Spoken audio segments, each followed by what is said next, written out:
স্বরূপ বিশ্বাস মামলায় এবার 180 ডিগ্রি ঘুরে গেলেন অভিযোগকারিনী।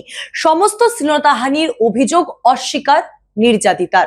নমস্কার, আপনারা দেখছেন কলকাতা টিভির সঙ্গে রয়েছি আমি আয়ুষী। ফের তোলপাড় টলিউড।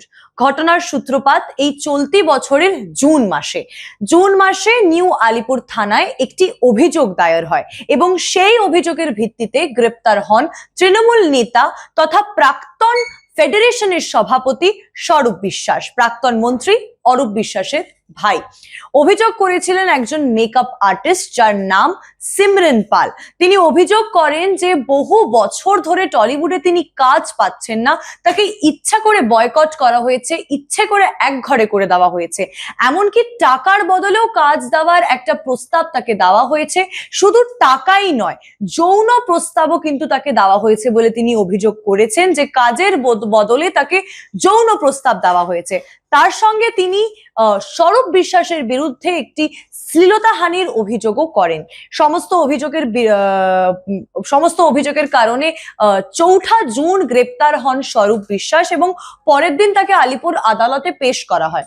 আদালতে পেশ করার পরে একাধিক অভিযোগে মামলা রুজু হয় তার বিরুদ্ধে। শুধু শ্লীলতাহানি নয়, টাকা নিয়ে অনিয়ম, তোলাবাজি, বিভিন্ন বিষয় তার বিরুদ্ধে মামলা তৈরি হয়।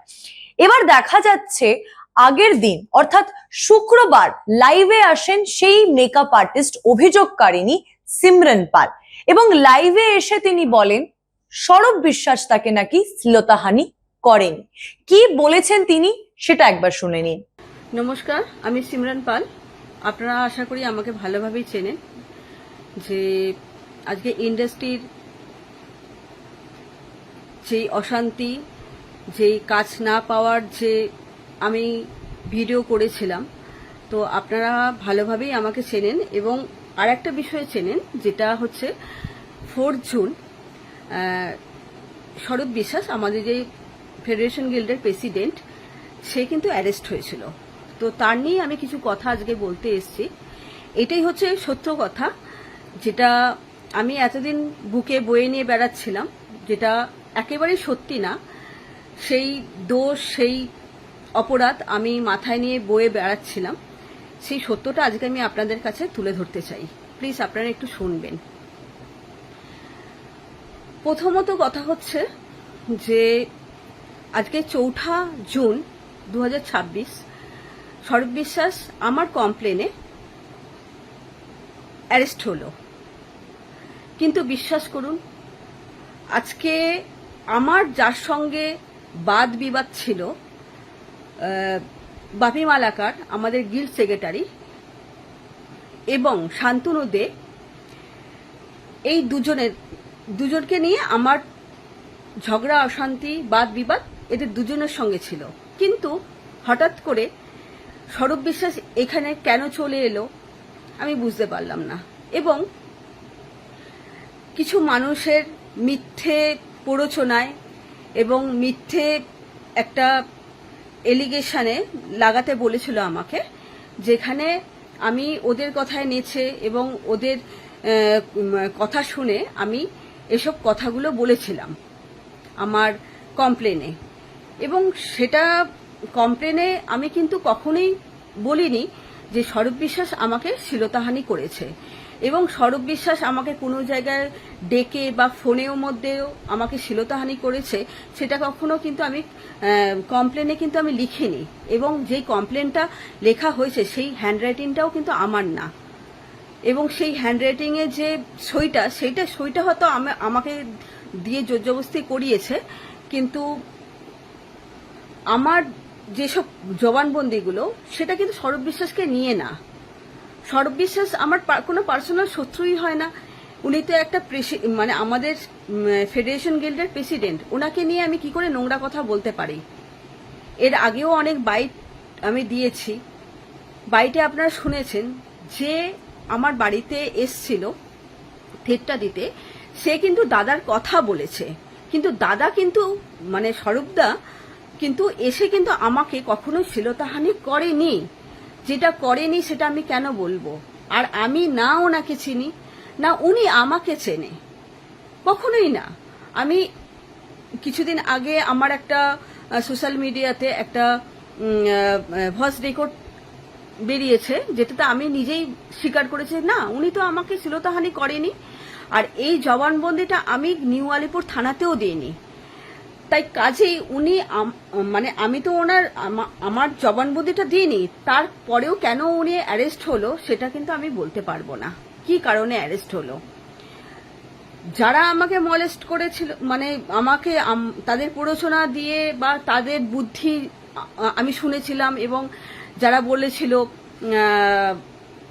ভয় আউট ভরসা ইন, ভয় আউট ভরসা ইন, হ্যাঁ, তাদের কথা শুনে আমি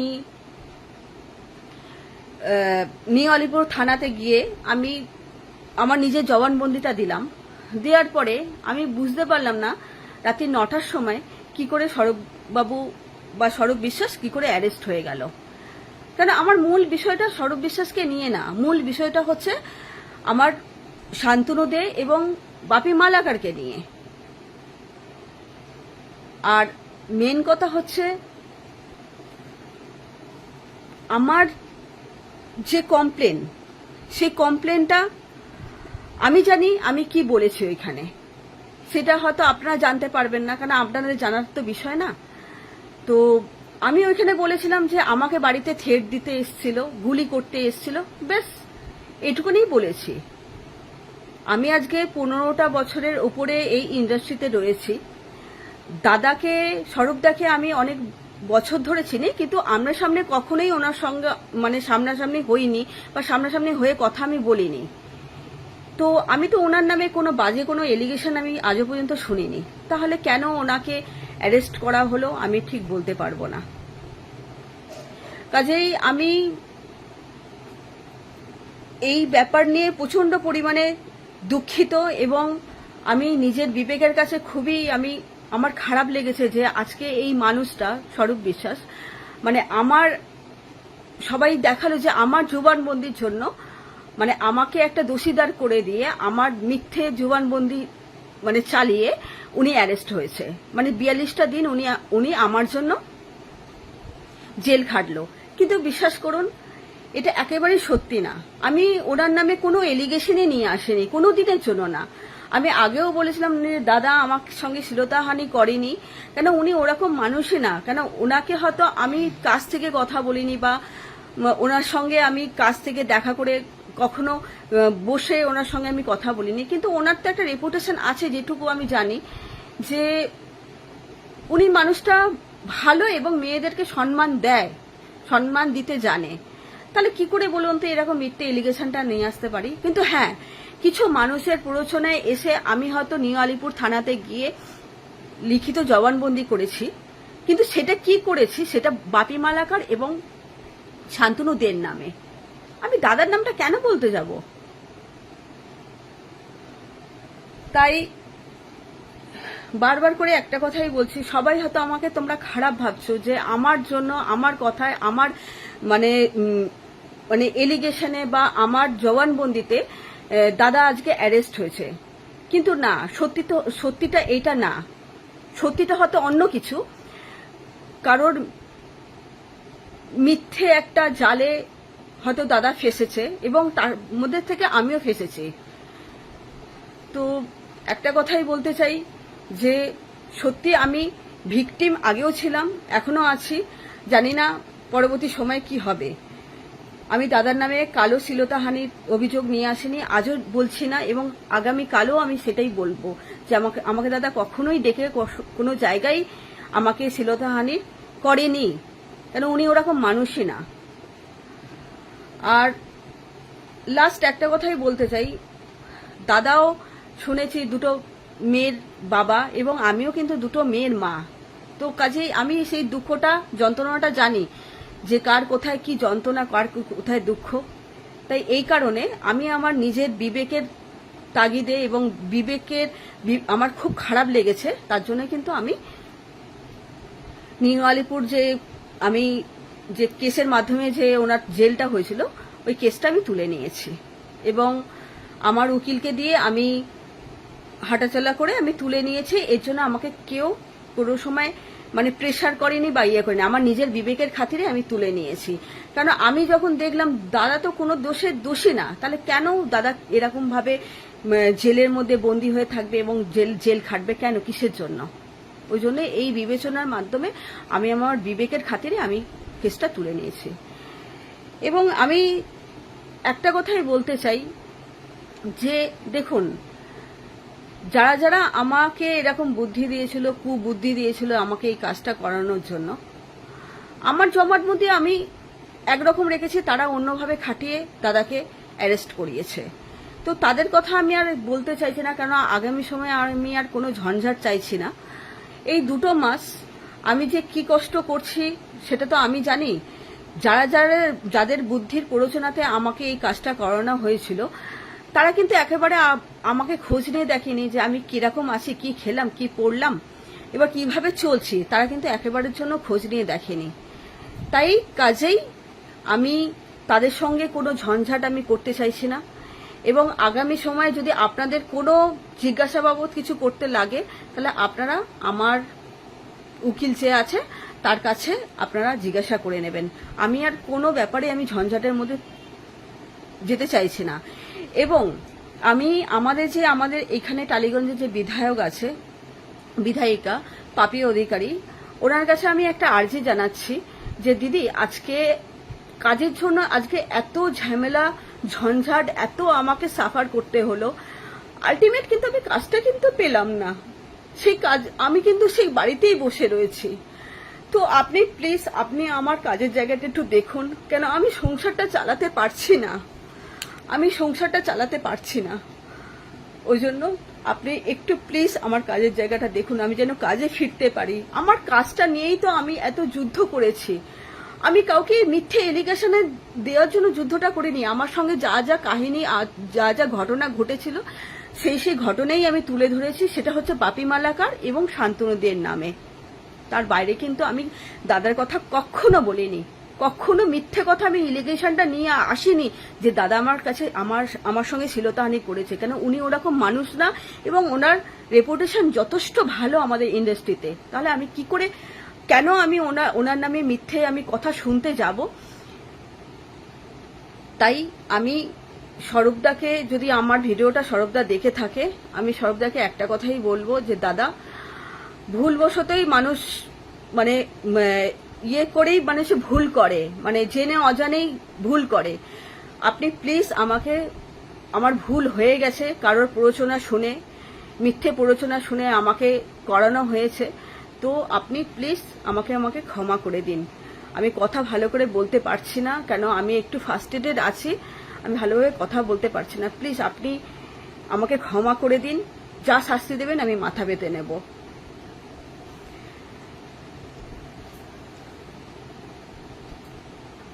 আর আমার কাজের জায়গাটা একটু প্লিজ দেখুন, যাতে আমি একটু কাজ করতে পারি। কেন, এই কারণে আমি দেখুন, আজকে 3টে বছর ধরে বাপি মালাকার আমাকে বসিয়ে দিয়েছে। বাপি মালাকার আমাকে কাজ দেয়নি, খুব কষ্টের মধ্যে দিন কাটাচ্ছি আমি। মানে আমি যে কিভাবে চলছে সেটা আমি ছাড়া আর ভগবান ছাড়া কেউ জানে না। তাই কাজেই আপনি একটু প্লিজ দেখুন আমাকে। জানি আপনার হয়তো অভিমান হওয়ারই কথা যে আমি আমার মিথ্যে এলিগেশনে আপনার জেল হয়েছে, কিন্তু সেই মিথ্যেটা কিন্তু সত্যি না। আপনি একটু খোঁজ খবর নিয়ে দেখুন, আপনার নামে কোনো সময় আমি শ্লীলতাহানির অভিযোগ নিয়ে আসিনি। প্লিজ দাদা, আপনি আমাকে নিজের বোনের মতন ক্ষমা করে দিন, এবং ক্ষমা করে দিয়ে আপনি আমাকে প্লিজ কাজের সুযোগটা একটু করে দিন। এবং আমি পাপিয়াদিকেও বলছি, প্লিজ আপনিও আমার যদি ভিডিওটা দেখে থাকেন, আপনি প্লিজ আমার একটু কাজের সুযোগটা করে দিন। এই বলে আমি ভিডিওটা শেষ করলাম। অর্থাৎ ঠিক 2 মাস আগে যিনি অভিযোগ করেছিলেন স্বরূপ বিশ্বাসের বিরুদ্ধে, সেই অভিযোগকারিনী বলছেন স্বরূপ বিশ্বাস নাকি তাকে কোনো রকমের শ্লীলতাহানি করেননি, এমনকি তিনি হাত জোর করে স্বরূপ বিশ্বাসের কাছে ক্ষমাও চেয়ে নেন। তার দাবি যে প্ররোচনা দিয়ে তাকে ভুল বুঝিয়ে স্বরূপ বিশ্বাসের বিরুদ্ধে কিন্তু এই অভিযোগ তাকে করতে বলা হয়েছিল। তিনি এটাও দাবি করেন যে অভিযোগ দায়ের করা হয়েছিল, যে চিঠি লেখা, সে চিঠি নাকি তার হ্যান্ডরাইটিং এ লেখা নয়, তাকে ভুল বুঝিয়ে সই করে দেওয়া হয়েছে। এখানেই প্রশ্ন উঠছে, প্রথম প্রশ্ন উঠছে, কে বা কারা তাকে এই প্ররোচনা বা ভুল বুঝিয়েছিল এবং তাদের কথাই বা কেন তিনি শুনে একটা ভুল অভিযোগ দায়ের করেছিলেন। এখানে কোথাও গিয়ে একটা উত্তর আমরা হয়তো পেয়েছি ভিডিও থেকে, তিনি একটা ইঙ্গিত দিতে চেয়েছেন যে বিজেপির লোকেরা হয়তো তাকে ভুল বুঝিয়েছিল, কারণ তিনি একটা শব্দ ইউজ করেছেন যেখানে তিনি বলেছেন ভয় আউট ভরসা ইন বলে যারা আমাকে ভুল বুঝিয়েছে, অর্থাৎ হয়তো বিজেপির দিকে তিনি তীরটাকে ঘোরানোর চেষ্টা করছেন। কিন্তু কে বা কারা তাকে প্ররোচনা দেখিয়ে এই অভিযোগ দায়ের করতে তাকে সাহায্য করেছে বা তাকে অভিযোগ দায়ের করতে বলেছে, প্রথম প্রশ্ন সেটা। দ্বিতীয় প্রশ্ন, কেন হঠাৎ 2 মাস পরে তার আবেগ জেগে উঠলো, কেন হঠাৎ 2 মাস পরে তার মনে হলো যে যেটা তিনি করেছেন সেটা ভুল করেছেন। লাইভে তিনি এটাও বলেন যে তিনি যে বয়ান দিয়েছেন সেখানে স্বরূপ বিশ্বাসের নাম তিনি করেননি, আরো 2জন অভিযুক্ত রয়েছেন তার ব্যাপারে তিনি কথা বলেছেন। প্রশ্ন এখানেই উঠছে, তাহলে 2 মাস পরে হঠাৎ কেন তার মনে হলো যে স্বরূপ বিশ্বাসের নাম তো তিনি নেননি, তাহলে স্বরূপ বিশ্বাস গ্রেপ্তার হলো কেন? আর যদি তার মনে এখন প্রশ্ন উঠেই থাকে যে তার ভুল অভিযোগের ভিত্তিতে স্বরূপ বিশ্বাসকে গ্রেপ্তার করা হয়েছে, তাহলে ফেসবুক লাইভে এসে কেন, কেন পুলিশের কাছে গিয়ে তিনি অফিসিয়ালি একটা অভিযোগ দায়ের করেননি যে আমাকে ভুল বুঝিয়ে, আমি ভুল করে বা আমাকে ভুল বুঝিয়ে প্ররোচনা দিয়ে আমার বাড়িতে আমাকে হেনস্থা করার পরে আমি একটা ভুল অভিযোগ দায়ের করেছিলাম স্বরূপ বিশ্বাসের বিরুদ্ধে? এমন বহু প্রশ্ন তো জাগছে বটেই, তার সাথে আরো একটা সামাজিক প্রশ্নও জাগছে। ধর্ষণ, শ্লীলতাহানি বা যৌন হেনস্থা এগুলো যথেষ্ট গুরুতর অভিযোগ, এবং দেখা যায় বহুবার যারা আসল নির্যাতিতা হয়, যাদের সাথে এরকম ঘটনা সত্যি ঘটে থাকে, তারা যখন অভিযোগ দায়ের করতে যান তখন বলা হয় হয়তো ফেক, ইচ্ছা করে তারা আইনটাকে নিজেদের পক্ষে ইউজ করে কাউকে ফাঁসানোর জন্য তারা হয়তো এই অভিযোগ দায়ের করছেন। সেই আবহে যখন একের পর এক এরকম ভুয়ো শ্লীলতাহানি বা ধর্ষণের অভিযোগ উঠে আসে, কোথাও গিয়ে কিন্তু একটা প্রশ্ন থেকেই যায় যে যারা আসল নির্যাতিতা বা যারা যাদের সাথে নির্যাতন হয়েছে তারা যখন অভিযোগ দায়ের করতে যাবেন, তাদের অভিযোগ কি আদেও গ্রাহ্য হবে? এখন টলিপাড়ায় একটাই প্রশ্ন, আগের অভিযোগ আর আজকের বয়ান কোনটা সত্যি? আরো খবরের জন্য চোখ রাখুন কলকাতা টিভির পর্দায়, রাত দিন 7 দিন।